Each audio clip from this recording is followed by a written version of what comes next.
Allô tout le monde, on espère que vous allez bien. On est super heureuse que vous soyez présents aujourd'hui pour un nouvel épisode de notre podcast. Si jamais vous avez manqué notre dernier épisode, c'était avec l'artiste Millimétrique, alias Pascal Asselin. Et n'hésitez pas à aller le visionner, c'était vraiment intéressant.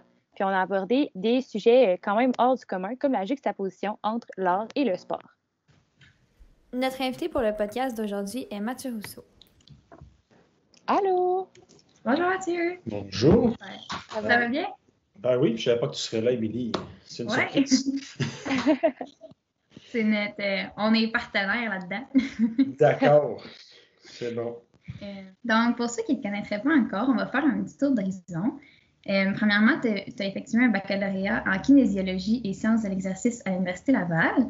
Et après plusieurs années de travail et d'implication, tu occupes maintenant le poste de directeur général au RSEQ depuis maintenant plus de 4 ans. Et on peut aussi te voir à l'œuvre en tant que formateur au Programme national de certification des entraîneurs de basketball Québec. Est-ce que c'est bien ça? C'est bien ça. C'est un pas pire CV quand même. On a aussi, dans le fond, on sait que tu coaches des équipes de basketball. Tu es beaucoup impliqué dans ce sport-là, dans le fond. Oui, exact. Depuis, c'est le sport que j'ai pratiqué quand j'étais jeune. Puis dès que j'ai fini de jouer, même quand je jouais au cégep, j'ai commencé à coacher à cette époque-là, à titre d'assistant, puis j'ai jamais arrêté. J'ai arrêté 1 an quand j'ai eu mon deuxième enfant. Puis j'ai recommencé après avec les plus jeunes, là, maintenant, beaucoup avec le mini-basket depuis quelques années. Puis justement, est-ce que tu coaches du mini-basket parce que c'est comme une obligation là, par rapport à ton poste au RSEQ ou c'est vraiment juste par plaisir du mini? Non, mais en fait, j'ai coaché pendant que j'étais au RSEQ quelques années des équipes secondaires 1 et 2. La dernière fois que j'ai coaché au secondaire dans mes dernières années, j'ai arrêté ensuite. Puis plus un retour au mini, plus par intérêt personnel avec les enfants maintenant. Quand j'ai eu mon deuxième enfant, je coachais au juvénile 3A à l'époque. Puis après ça, plus revenir à la base par intérêt personnel avec les enfants qui grandissent, on est plus proche de ce milieu-là. Puis là, mon garçon joue en mini-basket, ça va au secondaire l'an prochain. Donc, c'est plus par intérêt personnel que cette clientèle-là, en vieillissant, m'a intéressé. Puis le plaisir aussi de coacher la base, de coacher vraiment les petites éponges qui sont entre 10 et 12 ans. Là. Fait que c'est plus à ce niveau-là. Par curiosité, là, excuse-moi, Émilie, il y a comme des défis différents selon le niveau d'équipe qu'on coach. Là. Il y a des défis quand ils sont plus jeunes parce qu'ils connaissent comme rien. Fait que là, il faut vraiment tout apprendre. Puis il y a d'autres défis quand c'est plus du juvénile 3A. C'est quoi, mettons, les défis que toi, tu as eu par rapport à quand tu coachais du plus haut niveau puis là, du plus petit niveau un peu? Il y a des défis avec l'âge, il y a des défis avec le niveau aussi. Je te disais qu'avec le niveau, pour parler du Division 1 versus un Division 2 ou 3, là, c'est plus d'aller les chercher, d'aller les stimuler. Souvent, ils en ont fait plus, ils sont très compétitifs. Donc là, c'est que tu vas avoir une disparité entre les habiletés de chacun, mais chacun a des bonnes habiletés, mais il faut que tu ailles chercher le petit plus qui va faire que ce joueur-là va s'améliorer. Alors qu'en mini, ils sont pas mal tous. Oui, il y a des disparités un peu, mais dans les groupes, c'est plus homogène un peu comme des habiletés. Donc, c'est plus facile de venir parler au groupe au complet. À l'inverse, quand tu coaches un haut niveau, souvent les gens sont dédiés, les gens ont déjà la discipline, ils l'ont appris. Au mini, c'est beaucoup ça le nerf de la guerre. C'est de leur apprendre à travailler, de leur apprendre à être discipliné, de leur apprendre c'est quoi pratiquer vraiment versus jouer au parc. C'est plus à ce niveau-là que ça se passe avec les mini, de donner cette discipline-là, puis de leur montrer c'est quoi une vraie pratique, c'est quoi un vrai effort, c'est quoi l'intensité qu'on cherche pour les amener au plus haut niveau éventuellement. OK, super intéressant. Par rapport justement au coaching, j'aurais une question plus technique. Ça te plaît? Vas-y, je vais essayer. Oui, mais dans le fond, je t'ai vu coacher un petit peu, là, puis j'ai comme remarqué que, surtout avec les plus jeunes là, que moi j'ai vu, mais tu sais, souvent il y a comme des entraîneurs là, qui vont avoir besoin d'hausser la voix, tu sais, comme avoir une autorité qui est très active et intense. Puis j'ai l'impression que toi, tu as comme une autorité qui est un peu plus passive, qui est douce, mais que on dirait que les gars et les filles que j'ai vus, voyons, ça ne dit pas ce que je veux dire. Dans le fond, tu sais, les enfants que tu entraînais, j'ai l'impression qu'ils ont comme, ils vont suivre ton autorité 100%. Tu sais, c'est comme si c'était comme une autorité naturelle, là, un petit peu. Puis je me demandais si ça avait toujours été comme ça ou si c'était quelque chose que tu avais vraiment travaillé au fil des années. Je pense que cette autorité-là, ça va venir avec ton caractère. Là, un coach va être un peu skié, puis il y en a qui sont plus vocales, puis ils vont apprendre à travailler avec ça. L'important, c'est d'être capable de voir comment tes jeunes réagissent à ça, puis qui réagit à quoi. Puis à un moment donné, ce que tu apprends avec le temps, c'est que tu as ton style naturel, mais des fois, il y en a où il faut que tu ailles un petit peu plus loin, que tu sortes un peu de ton style naturel pour aller le chercher, mais de façon générale, si tu le vis bien, les jeunes vont répondre à ça. Puis, moi, je suis quelqu'un, oui, effectivement, très calme quand je coach, puis c'est rare que je vais je vais crier après eux. Mais ce que j'ai dû apprendre, moi, à l'inverse, étant quelqu'un d'assez calme, mais à mes débuts, c'était plus l'inverse, c'est que j'avais l'air un peu amorphe sur le banc. Fait que mes premières choses que j'ai dû travailler, c'est de dire, OK, faut que je sois un petit peu plus énergique, il faut que je fasse attention de ne pas être trop amorphe. Parce qu'en bout de ligne, peu importe ton style de coaching, les jeunes, ils vont me donner le reflet un peu de ce que tu es. Si tu as l'air stressé, si tu as l'air un peu de perdre les moyens, bien, ils vont perdre les moyens. Fait que l'important, c'est que peu importe c'est quoi ton style d'autorité, ben, tu as l'air en contrôle quand tu es dans une situation plus difficile. Fait que moi c'est ce bout-là que j'ai dû apprendre à l'inverse, c'est d'être un peu plus énergique. Puis dans mon style d'autorité qui va avec, ben, c'est calme, puis ils comprennent pareil. Tu n'as pas besoin de lever le ton si tu as l'air un peu choqué. Puis ils font, oh non, ça c'est la limite. Fait qu'ils finissent par t'écouter. Ouais, de ce que j'ai cru comprendre, ils passent pas souvent la ligne. Non, ben au début, c'est toujours pareil. C'est qu'au début, ils testent un peu, ils voient où la ligne, puis après ça, ben, si tu le fais bien, puis tu établis le cadre comme il faut, ben, après ça, il faut qu'ils te fassent confiance. En bout de ligne, s'ils te font confiance, s'ils se font confiance que tu peux les amener ailleurs, ben, ils vont t'écouter. Le problème que tu peux avoir, c'est que s'ils ne te font pas confiance, ben là, peu importe comment tu essaies de faire vivre ton autorité, ils n'ont pas confiance, fait qu'ils vont passer la limite sans arrêt. Ouais. Au niveau de ta carrière de joueur, est-ce que tu étais comme ça aussi, quelqu'un de très calme, déposé, ou tu étais dynamique et se pitchait partout? Puis, En fait, c'est un va avec l'autre. Un n'exclut pas nécessairement l'autre. J'étais quelqu'un de très silencieux sur le terrain. J'ai été capitaine à quelques reprises, mais beaucoup plus par l'exemple. Je suis plus un leader par l'exemple, mais toujours très travaillant. J'étais le travaillant, j'étais le gars au rebond, donne des coups de coude, va chercher. Mais je n'étais pas un leader vocal dans mes équipes. Je n'étais pas quelqu'un qui allait rassembler tout le monde dans le vestiaire avant la partie, faire le speech. J'ai fait ça une fois plus vers la fin dans mes dernières parties, mais c'était pas mon option naturelle. Puis au niveau justement de ta carrière de joueur, ça ressemblait à quoi? Je pense que tu avais mentionné le cégep un petit peu plus tôt. Oui, ben en fait, c'est ça. J'ai été une carrière de joueur assez de base. Là. J'ai joué mon gars secondaire. Donc, j'ai commencé au primaire. Il y en avait moins au primaire à mon époque. Je jouais avec mon prof d'éduc au primaire avec 2 défenseurs, 2 attaquants puis un centre. Là. C'était pas tout à fait dans les bons termes. C'est ça. Puis au secondaire, ben, rapidement, je commençais à jouer en secondaire 1 un petit peu plus. J'ai fait mes 5 années à Brébeuf. Puis j'ai joué, moi, je fais partie des premières cohortes 3A à Brébeuf. Donc, quand le juvénile 3 est arrivé, c'est mon année. Quand je suis en secondaire 4, c'est la première cohorte. Puis après ça, j'ai joué collégial 2A à Limoilou. Simplement, donc 3 ans à Limoilou. Puis après ça, c'est là que je me suis investi dans le coaching. Je n'ai pas joué à l'université, j'ai arrêté un an entre mon cégep et l'université, j'ai un an de pause, je ne suis pas à l'école, je n'ai pas recommencé à jouer après ça au niveau compétitif. Après ça, ça a été le senior et le coaching. Super. C'est quand même une belle expérience dans le basket, tout ça, là. Pas pire, quand même. Je suis impliqué aussi au niveau de la Fédération de basket dans les dernières années, plus cette année, mais j'étais sur le CA de la Fédération de basket les dernières années, puis longtemps comme responsable à Brébeuf du programme, donc aux réunions provinciales de la Ligue 3A aussi pendant près de 10 ans. J'ai été là. Fait que ça m'a permis de toucher autant au coaching comme joueur à l'administration, de voir un peu tous les aspects du basket. Puis là, comme formateur aussi pour le programme national de certification, bien, ça me permet d'avoir tout ce bagage-là, bien, d'amener un peu de contenu différent. Super. Mais en parlant un peu plus du côté administratif, là, même si on est comme un peu étonné d'en entendre parler, bien, il y a quand même la pandémie. Hein, ah oui? Ça a quand même... Oui, encore.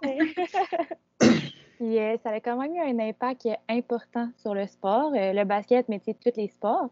Comment la pandémie a impacté ton poste de directeur général du RSEQ?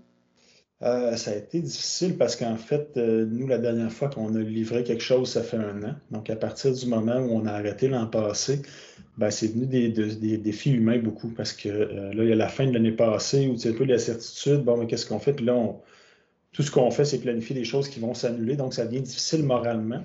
Donc, à ce moment-là, c'est sûr que c'est d'essayer de se raccrocher à des projets puis d'avoir des motivations. Puis à partir de septembre cette année, là, ça a été un bon, je dirais, mais des montagnes russes un peu émotives parce que, bon, on est arrivé en septembre avec la conviction qu'il y a des choses qui allaient partir. Le football semblait vouloir partir. Donc là, on a planifié beaucoup pour finalement que tout arrête.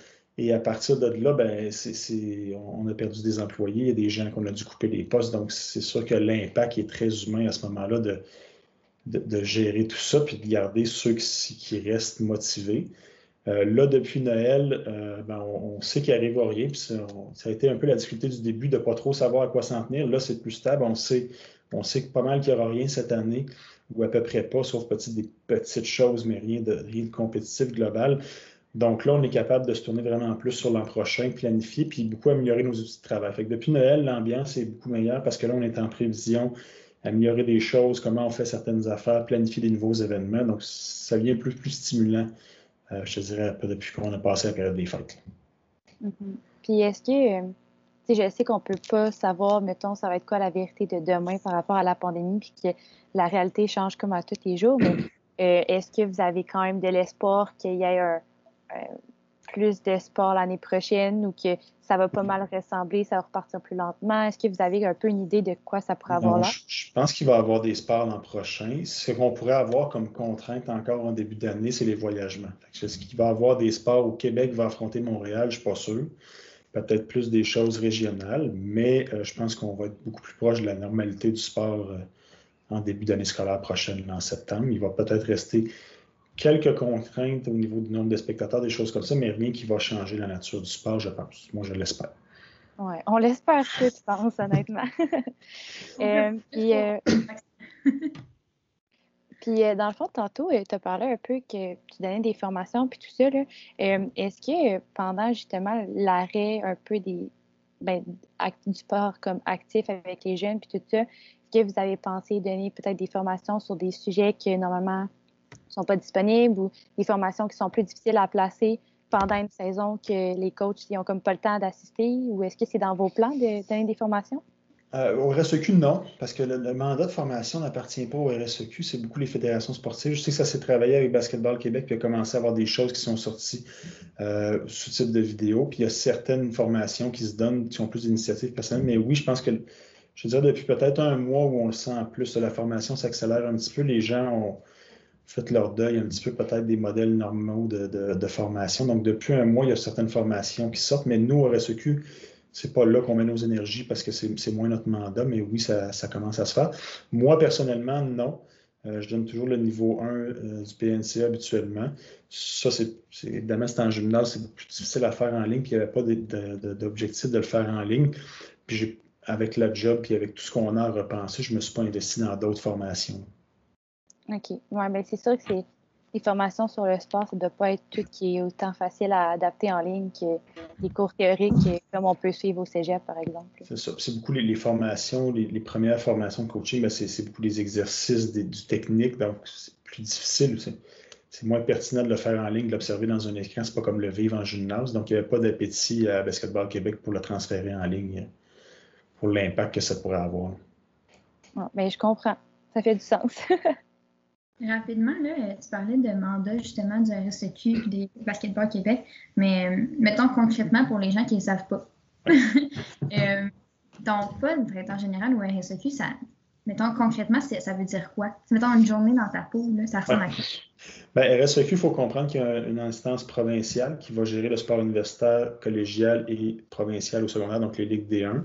Puis il y a 14 instances régionales comme la nôtre au Québec. Donc, nous, on est Québec-Chaudière-Appalaches, il y a Montréal, il y a la Montérégie. Il y en a 14 comme ça au Québec. Donc, dans mon quotidien, nous, notre premier mandat, c'est l'organisation des ligues sportives de la région primaire-secondaire. Puis parallèlement à ça, on a 2 autres volets. Donc, un volet parascolaire qui s'appelle l'école Moi je bouge. Là, on va organiser des activités intramurales, principalement au primaire. Puis, on a un volet de mode de vie physiquement actif où on va accompagner certains enseignants d'éducation physique, services de garde, pour des programmes de déploiement d'activités physiques dans l'école. Donc, mon travail principal, c'est un peu la supervision de tout ça. Fait que évidemment, c'est de la gestion de ressources humaines, les budgets, toutes les choses excitantes là, qu'on a vraiment hâte de faire. Fait que c'est beaucoup ça au quotidien. Et le lien, comme je disais, il y a 14 instances provinciales. Donc, il y a toute une dynamique provinciale. Donc, beaucoup de réunions provinciales aussi d'arrimage pour des projets qui sont à portée provinciale. Donc, ils vont se déployer de la même façon dans les 14 régions. Fait que je jongle entre les deux, accompagnement de l'équipe régionale et lien avec le RSEQ provincial, avec les 13 autres régions pour s'entendre sur comment on le fait, le déploiement de certains projets, des choses comme ça. Mais mon day-to-day n'est pas trop routinier, je te dirais, ça va vraiment dépendre beaucoup. Puis depuis la pandémie, c'est beaucoup de Zoom, beaucoup de réunions en ligne, autant provincialement qu'avec l'équipe. On a découvert toutes les plateformes de téléconférence. Oui. Voilà. Écoute, on passerait peut-être à un sujet qui tient beaucoup à cœur, sur l'accessibilité universelle du sport et des loisirs chez les jeunes. C'est ça? Exact. C'est comme ça que je vous l'avais dit. Je cherchais une façon de le dire beau puis que ça sonnait bien. C'est comme ça que je l'ai écrit. Ça sonne bien. On se demandait en quoi c'est un sujet qui est important pour toi. En fait, je crois beaucoup au sport. Évidemment, le sport m'a amené beaucoup. Puis je fais cette carrière-là parce que j'avais envie de rester dans ce milieu-là puis de redonner un peu. Puis, on le voit souvent, mais des jeunes qui n'ont pas l'occasion de faire du sport pour toutes sortes de raisons. Soit c'est des moyens financiers ou des moyens physiques. Parce que quand je parle d'accessibilité universelle, il y a autant pour moi l'aspect financier d'être capable de faire du sport et de faire le sport que tu veux, le sport qui te plaît, que l'aspect physique, des fois, qui va empêcher certaines personnes de faire un sport tout court ou qui n'ont pas les services parce que c'est un peu plus difficile. Donc, quand je parle d'accessibilité universelle, je crois beaucoup au bienfait du sport dans la jeunesse et ça vient vraiment me toucher quand certains jeunes, pour X raisons, n'ont pas l'occasion de faire un sport, même pas l'occasion de découvrir un sport qu'ils aiment parce qu'ils n'ont à peu près pas d'occasion d'en pratiquer du sport. Okay. C'est à ce niveau-là. Est-ce que, mettons, tu sais, je pense que les Cardinals, en fait, je ne suis pas convaincue de ce que je dis, mais est-ce que tu es pour ça, mettons, les écoles là, qui peuvent permettre aux jeunes de choisir 1, 2, 3 sports à exercer en même temps? Oui, il y a tout ce volet-là. Dans l'accessibilité du sport, je pense que la beauté aussi qui en fait partie, c'est l'occasion de découvrir plusieurs sports, d'en trouver un thème. Donc, Ouais. on va plus tomber dans la spécialisation, puis il y a beaucoup de débats là-dessus, beaucoup de littérature scientifique qui dit que tu ne dois pas te spécialiser trop tôt dans le sport. Si tu veux vraiment atteindre les hauts niveaux, tu es mieux de pratiquer jusqu'à 3 sports à peu près jusqu'à 16 ans, puis peut-être après ça, passer à 2 à 1 dans le coin de 17-18 ans, mais tout l'aspect de la spécialisation sportive a deux volets. Il y a ce volet-là, performance, mais tout le volet de te donner la chance de découvrir un sport que tu aimes, puis en même temps, pas de tanner du sport que tu pratiques. On le voit souvent, puis c'est ce qui est documenté aussi beaucoup, c'est que tu commences un sport à 8 ans, tu fais que ce sport-là, bien souvent, il va arriver qu'à 16 ans, il y a qu'une espèce de burn-out sportif qui se fait, une dépression, puis finalement, il n'y a pas de sport. Fait que l'objectif dans tout ça est aussi que, une fois la carrière sportive finie, bien, il reste de quoi tu as envie de faire du sport encore, tu as envie de t'impliquer en sport ou d'en pratiquer encore, puis de rester actif. Fait que, comme dans le volet Cardinal-Roy, oui, je suis tout à fait pour ça, parce que je pense que c'est un bénéfice pour les jeunes, surtout plus jeunes, primaires, début secondaire, de pratiquer plusieurs sports, parce que c'est pas dit que tu as encore trouvé celui qui va t'allumer et qui va te driver jusqu'à l'âge adulte. Oui, on voit souvent ça, je trouve. Tu sais, mettons, un enfant de justement 9-10 ans là, qui va triper, mettons, sur le hockey. Là. Puis là, il excelle, là, mais il est dans le 3A, il fait les clubs d'élite, puis il est vraiment fort. Puis, mettons, à 16-17 ans, il n'y a plus aucun intérêt. Non, puis il se fait rattraper. C'est fini. Ouais. Ce qu'on voit souvent, c'est que très jeune, il est très bon parce qu'il en a fait beaucoup. Puis là, plus tu vieillis, à un moment donné, tu ne progresses plus comme ça. Il y a des plateaux, puis c'est plus long la progression. Puis là, les autres arrivent en arrière, puis eux vont progresser plus vite parce qu'ils n'ont moins fait avant. Ils partent peut-être plus loin, mais les habiletés, ils acquérissent plus vite. Fait que c'est dur moralement quand tu as dominé à 11 ans, 12 ans. Là, tu te fais rattraper. Là, tu ne comprends pas trop pourquoi, puis tu n'as fait que ça.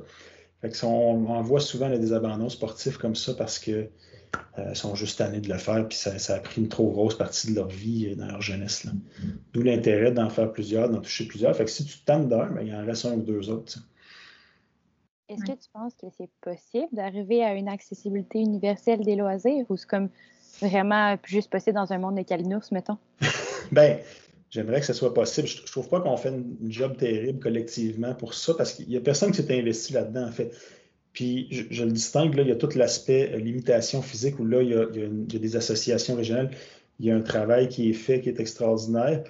Puis, de l'autre côté, au point de vue financier, il faut chercher. Il n'y a personne il y a la Fondation Bon Départ. Il y a toutes sortes de fondations qui existent comme ça où tu peux aller chercher du soutien pour t'assurer que le jeune ait l'occasion d'en faire, même s'il n'y a pas les moyens. Mais faut-il que le club fasse les démarches, que l'école fasse les démarches. C'est toujours limité. Puis en tout cas, à ce jour, j'ai très peu d'organisations qui vont s'adresser aux jeunes et aux parents directement, qui disent hey, moi, j'aimerais ça faire ça. Regarde, on a un chemin ici. Il faut que quelqu'un accompagne, il faut qu'un club, il faut qu'une entité accompagne la famille pour aller chercher ces sous-là. Donc, je pense que c'est possible parce que les moyens, on les a. Je pense que ce qui nous manque présentement, c'est une espèce de plateforme facile pour le jeune en milieu défavorisé, immigrant, qui tripe sur le ski de fond ou sur le ski alpin. Il dit hey, moi, j'aimerais ça faire ça. Voici un chemin qui existe. et non pas qu'il y ait à cogner au Mont-Saint-Anne, dirait j'aimerais ça faire ça, puis là, ces démarches sont un peu laborieuses. Fait que je rêve du jour où il y a une entité assez forte, assez connue, pour dire c'est là qu'on va aller cogner si on a envie de pratiquer un sport qui soit plus dispendieux ou juste qu'il y ait des occasions aussi. Puis je pense que l'école en fait partie beaucoup. Si on a la capacité de faire découvrir plein de sports aux jeunes, ils sont tous à l'école, donc ça commence beaucoup là.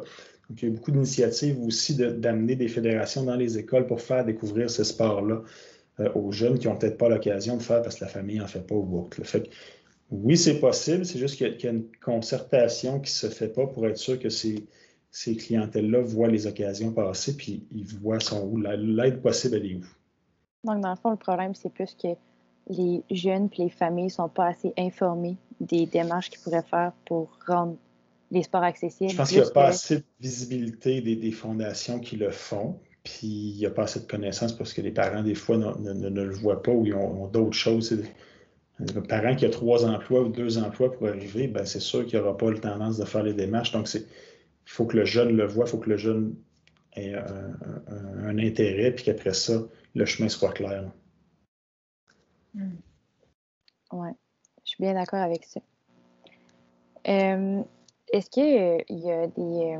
tu as parlé un peu qu'il y avait certains organismes qui pouvaient aider à rendre ça plus accessible comme Bon Départ, là.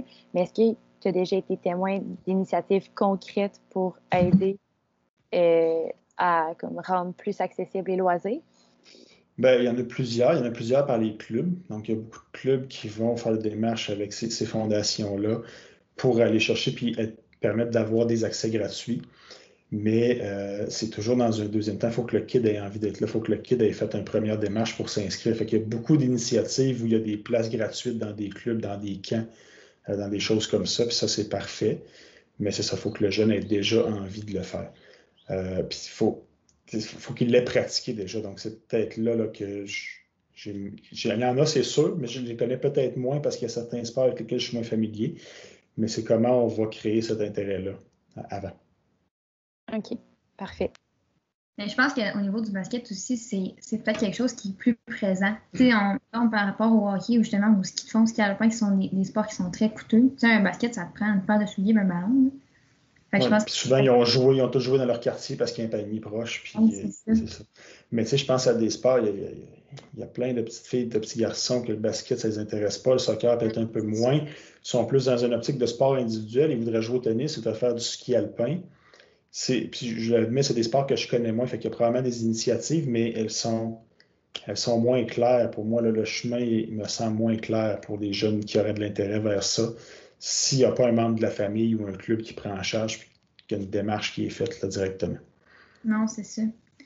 C'est vrai qu'il y a des sports qui sont beaucoup plus coûteux et demandants, peut-être. Exact. On aurait un petit jeu à te proposer. Si tu es d'accord. Est-ce que tu es à jour dans les joueurs NBA? Je suis pas si pire. Mon garçon, je me tiens à jour avec mon garçon. Okay. Ben moi, nous, on n'était pas tant à jour, mais on a eu des informateurs là, qui nous ont donné les noms. Fait que là, on va tester un peu tes... Je vais essayer. Je ne vous promets rien, par exemple. Si vous me parlez des années 90, je vais être meilleur, mais on va essayer. Oh, OK. On va essayer ça. Dans le fond, on pourrait te nommer 2 joueurs. Tu devrais choisir lequel tu préfères et pourquoi. Okay. Que ce soit, peu importe la raison. Donc, on va commencer par le classique des classiques. C'est lui que tout le monde se pose. On me dit LeBron James, là, je sais. Ben oui, mais c'est LeBron James ou Michael Jordan, mettons. Ah ben là, tu me parles des années 90, OK, là, tu tombes dans les cadres sensibles. C'est sûr que moi, j'ai grandi avec Michael Jordan. J'ai grandi avec cette idole-là, mais si tu me demandes de justifier, je vais faire la justification classique des gars de mon âge.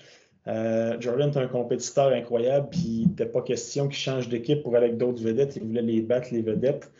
J'ai plus de misère avec l'approche LeBron James, puis je dis LeBron James, mais c'est un peu ça le vibe NBA maintenant, de chercher plus à qu'est-ce que quelqu'un d'autre peut m'apporter, puis comment je peux m'allier avec d'autres mondes pour atteindre mon but, que de dire, bon, ben, qu'est-ce que je peux faire, moi, pour l'équipe pour atteindre mon but. Fait que, c'est sûr que dans ma fibre de coach, dans ma fibre de gars qui a grandi avec Michael Jordan, je suis beaucoup plus proche on va y arriver en équipe que de dire, bon, ben, peut-être cette équipe-là, c'est mieux, c'est un meilleur fit pour moi. Ceci dit, je comprends pourquoi il en arrive là, puis c'est beaucoup plus l'approche maintenant, mais mon émotion de coach est plus proche de l'ancienne version.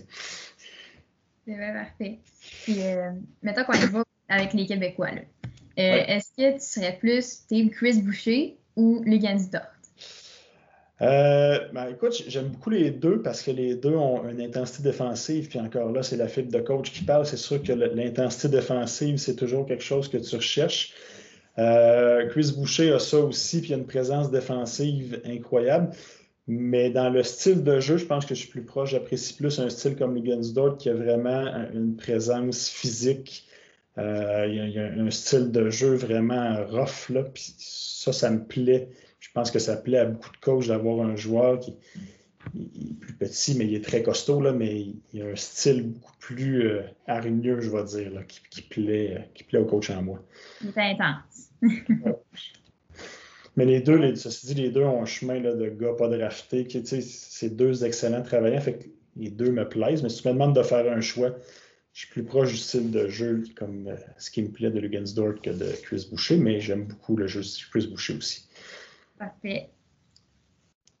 On continuerait avec Larry Bird puis Allen Iverson. Allen Iverson, Larry Bird, là, vous êtes difficile, là, vous êtes des styles complètement différents. C'est même pas nous autres. C'est ça. J'ai plus écouté Allen Iverson. Là. Larry Bird, je suis plus sur la fin de par mon âge, mais je pense que Larry Bird a changé bien des choses aussi avec son style de jeu, puis il était complet, puis un super shooter. Mais je vais dire Allen Iverson parce que je l'ai plus vu, puis je l'ai plus apprécié. Puis un gars qui mesurait à peine 6 pieds, qui était premier scoreur de la Ligue, faut lui donner son intensité, puis je pense qu'il était très compétitif. Fait que parce que je l'ai plus vu, parce que je l'ai plus connu, je vais dire Allen Iverson. Parfait. Un petit dernier en honneur à notre informateur qui tenait beaucoup. Est-ce que tu serais plus team Zion Williamson ou Jay Moran? Je les connais pas. Ça, c'est ton informateur. Il dit, toi, tu penses-tu que Ja Morant méritait le recrue de l'année passée ou ça aurait dû être Zion Williamson? C'est ça qu'il voulait dire. Bon, je vais oser dire ton frère, c'est ça qu'il voulait dire. Mais... plus Zion. Ja Morant, c'est un petit point de garde rapide qui est le fun, mais je pense que Zion a plus un impact puis il a un physique démesuré. Là, fait que c'est plus un joueur qui va réinventer un petit peu la façon dont on fait les choses. Je pense que Zion va avoir un meilleur impact à long terme, autant dans sa carrière que sur ce que la NBA va devenir. Il y a toujours un joueur qui change un petit peu comment les autres équipes jouent parce qu'ils veulent s'ajouter à lui. Je pense que Zion risque d'avoir ce genre d'impact-là où les équipes vont chercher des solutions pour arrêter Zion différentes qu'ils n'ont jamais explorées. Parfait. Écoute, je pense que c'est ce qui terminerait le podcast d'aujourd'hui. On te remercie beaucoup d'avoir accepté d'être notre invité. Est-ce que tu as apprécié l'expérience? Oui, merci beaucoup pour l'invitation. Très divertissant, très rafraîchissant. C'est une des rencontres en ligne les plus divertissantes dans mon dernier mois. C'est parfait, ça fait du bien. Yes, on est contente de voir. Merci. On vous invite à aller liker tout le monde la page Facebook du RSEQ puis à vous abonner à leur compte Instagram pour rester à l'affût des dernières initiatives de l'organisme. Merci. Bonne journée. Salut, merci beaucoup. Merci beaucoup. Salut. Bye bye. Vous pouvez également nous suivre, Garde au travail, sur nos différents réseaux sociaux et vous abonner à notre podcast L'Immersion sur Spotify, Balado ou toute autre plateforme que vous utilisez. T'es-tu content? Quand même. Moi, je trouvais ça vraiment intéressant. Moi aussi. Je connaissais pas du tout, en fait. Tu sais, je savais c'était qui, là, mais j'avais jamais été en contact avec lui. Moi, un petit peu, mais on n'était pas meilleurs amis, là. Mais c'était le fun de le voir de ce côté-là. C'est intéressant. Oui, c'était comme un peu plus... je vais me mouiller en disant casual, mettons. Tu sais, souvent, on le voit à la télévision, puis il passe en Radio-Canada, puis il est tout sérieux, professionnel. Oui, c'est ça. Fait que là, c'était un peu plus... on dirait que c'était un peu plus casual, un peu plus relax. Je suis pas d'accord. C'était vraiment fun. Ouais. Au prochain épisode, nous recevons Mme Laprisky, alias Myriane Labrie, une entrepreneure québécoise qui se bat contre le sucre raffiné grâce à sa fameuse purée de dattes. Elle est d'autant plus intéressante car, en plus d'être entrepreneure, elle est auteure, maman, conférencière et marathonienne. On va parler notamment de son parcours, de sa conciliation entre ses différentes activités, des défis qu'elle a rencontrés et plus encore. Bonne journée!